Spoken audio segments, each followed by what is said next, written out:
Is it really a bad thing for an individual to earn thousands of times more than another person or than most people? What's got me thinking about this is it's Halloween today, happy Halloween, and I was just out trick-or-treating with my niece, which was lovely, but after we got back, she's going off to bed, and so whilst my sister and brother-in-law are sorting out the children to go to bed, we put the bowl of sweets outside. And we put everything that we had in there so that people could help themselves throughout the rest of the night. And pretty much all night long, everyone had been taking one sweet per person and been really kind about it. Now, the moment they were left alone, the first group of kids that came by took the whole lot. Which meant about 2 minutes after this, someone's knocking on the door and we're like, the lights are all out, what's going on? Open the door, everything's gone. Now, in a situation like that where there are finite resources, yes, I think earning significantly more or by you having resources, it is taking away from those around you. I think that's drastically unfair because realistically, there's more there than they're going to use. It was sweets for like 30 people.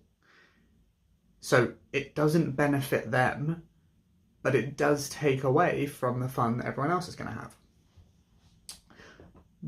The difficult thing in today's day and age, you winning, an individual having lots of money, doesn't take away from everyone else.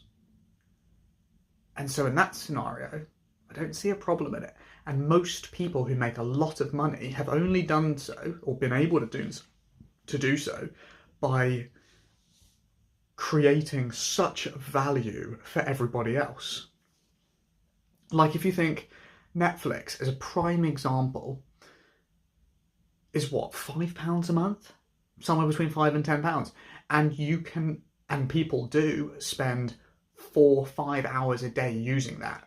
Times that out by 30, you're talking 150 hours of entertainment for £5. What?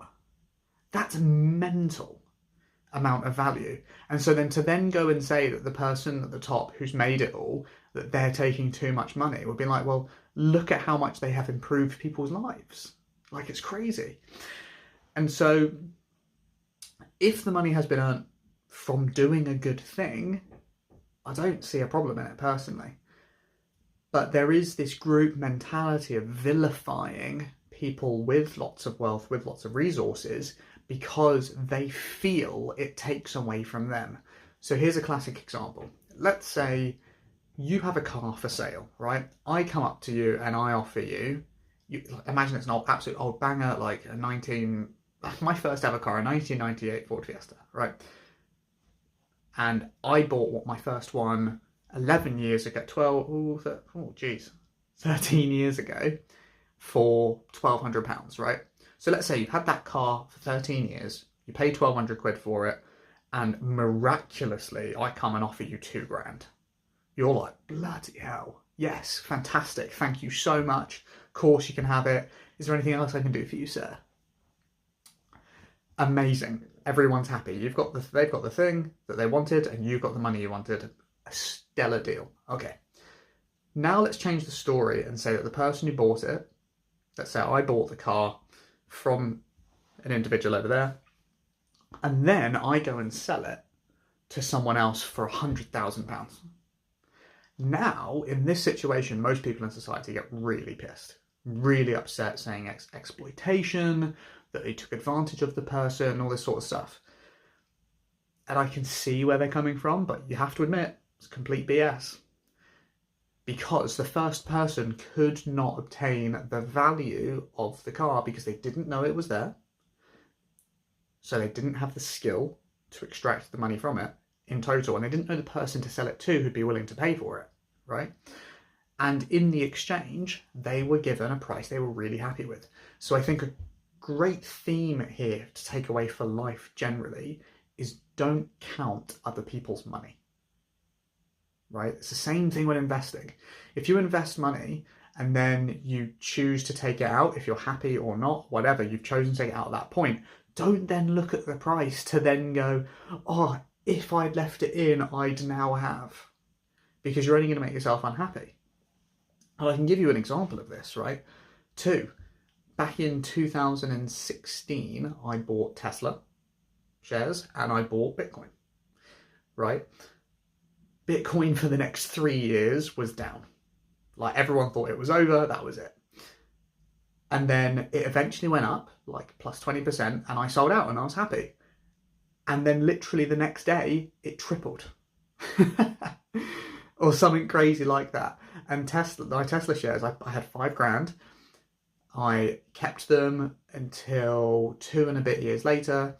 I took them out to open up a coffee shop, like first business endeavor, like dream thing.